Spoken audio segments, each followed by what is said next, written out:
Sí, bueno, jo penso que en quant a la participació sí que la gent té una bona resposta i participa, però amb el tema, diríem, per entendre'ns polític és més complicat d'arribar perquè evidentment hi ha una desinformació que a més a més la potència.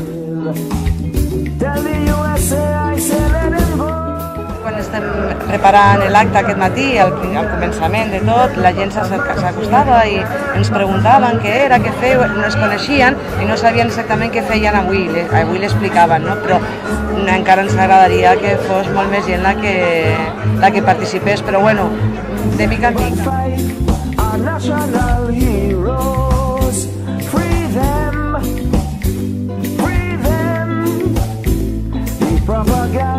Activitats com aquesta tenen com a objectiu donar a conèixer el tema de Cuba. El tema de Cuba és un tema molt manipulat per mitjans de comunicació i hi ha molta desinformació. I actes com aquest el que volen és explicar la veritat de Cuba.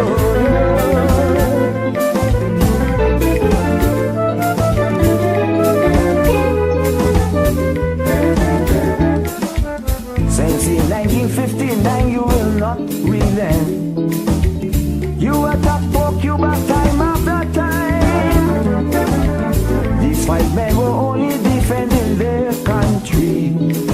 To jail them is an international crime. Free them, free them. The propaganda we will now expose. Free them, oh free them. The Cuba fight are national heroes. We must remember. Buenas noches a todos, gracias por venir como un año más al Cuanayán.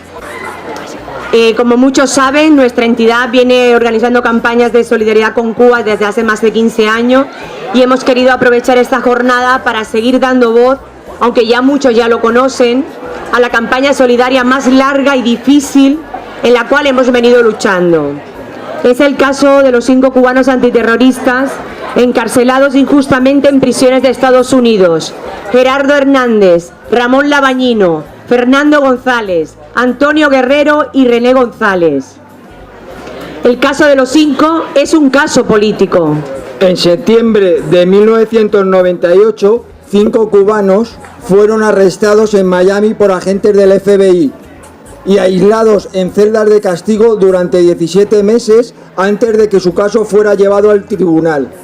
Su misión en los Estados Unidos era monitorear las actividades de grupos y organizaciones responsables de actividades terroristas contra Cuba.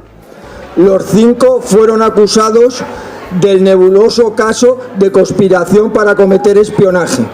El gobierno de Estados Unidos no los acusó de espionaje, ni afirmó que hubiera ocurrido, ya que no se les incautó ningún documento clasificado.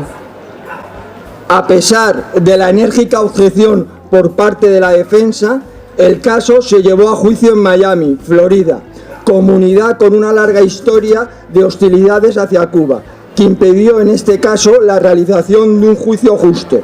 A veure, Defensem Cuba és una plataforma unitària i plural de la solidaritat amb Cuba a Catalunya. Es va constituir el 1991 amb un manifest quan estan adherides en l'actualitat 108 organitzacions i entitats, sota els principis que la defineixen.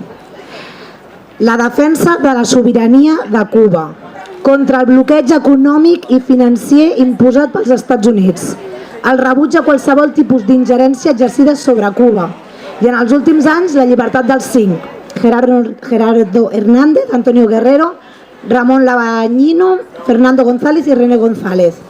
Amb el compromís adquirit amb els 5 i els seus familiars, amb el poble de Cuba i el seu govern, Defensem Cuba declarem la nostra solidaritat i ferma voluntat de seguir alçant les nostres veus en els espais i llocs en els que tenim abast i amb tots els mitjans possibles per denunciar i donar a conèixer la injustícia que pateixen els 5 lluitadors antiterroristes, que el proper 12 de setembre compliran 15 anys de reclusió intolerable. Els 5 són persones d'altíssima dignitat i humanitat que han evitat el terrorisme dirigit des de les organitzacions terroristes de Miami cap a Cuba. Sense exercir cap acte de violència ni portar armes, han arriscat les seves vides pel seu poble i per això són valorats com herois. Mai mai van cometre espionatge ni van atentar contra la seguretat nacional dels Estats Units, com la mateixa Cort d'Apel·lacions va reconèixer.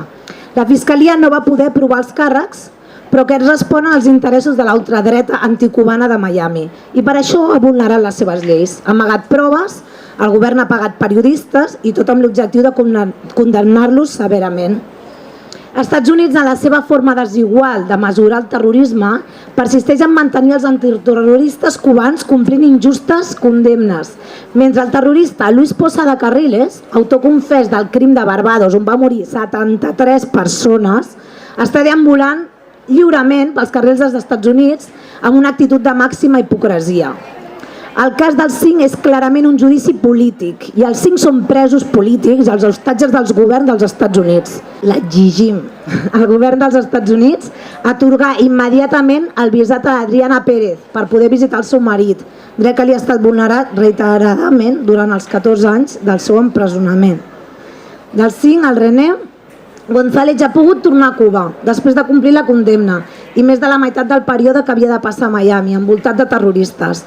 Ha hagut de patir la pèrdua de 2 familiars perquè li permetessin quedar-se a Cuba en renunciar a la ciutadania nord-americana. Però encara que René estigui ja entre els seus, continuaran sent els 5 fins que no tornin tots a la seva pàtria. Ara René és un lluitador més per la llibertat de Gerardo, Ramon, Antonio i Fernando. Estem convençuts que la solidaritat internacional, aquest jurat de milions, com Gerardo ha dit, ha de forçar el president Barack Obama a acabar amb aquesta tremenda injustícia. Ens adherim i manifestem el nostre suport a la segona jornada de denúncia i solidaritat amb els 5, que es desenvoluparà a Washington 5 dies per als 5 cubans, del 30 de maig al 5 de juny del 2013.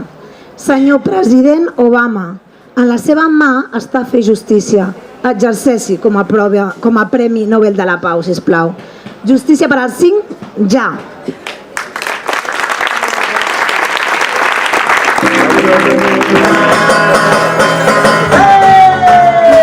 Gràcies per venir, Rubí! Som el Remena, què passa?